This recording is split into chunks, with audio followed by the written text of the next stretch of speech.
What you see on your screens here is a trap set up by the Chinese government. Yes, China is using pornographic content to hide protests from the world.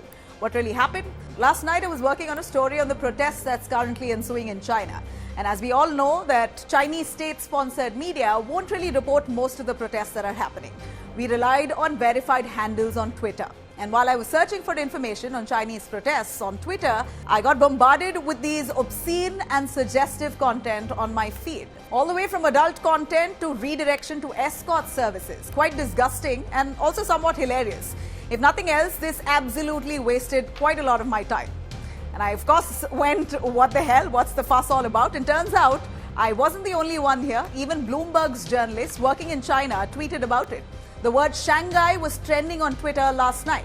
So whoever searched the word Shanghai in Chinese were shown obscene images and videos. And this wasn't a coincidence. In fact, this was done deliberately only to misguide anyone trying to dig up on what exactly is happening in China right now. But why so? It's quite natural that China is trying hard to brush the kind of protests that's taking place in their country under the carpet. The Chinese government always bans the internet only to control people in China and to hide the harsh reality of the kind of protests that currently we see in China. But what about people and journalists across the globe? And this is where Chinese bots come in. The bots intercepted these searches, especially searches done for specific cities in China. According to experts, there were some specific words that were linked with ads on escorts, porn and gambling.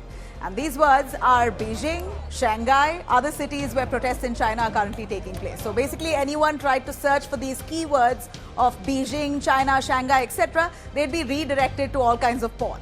Data analysis here suggests that there has been significant increase in these spam tweets. And now the question here is, how did these bots manage to tweak Twitter, a huge platform like Twitter that claims to be so safe and secure?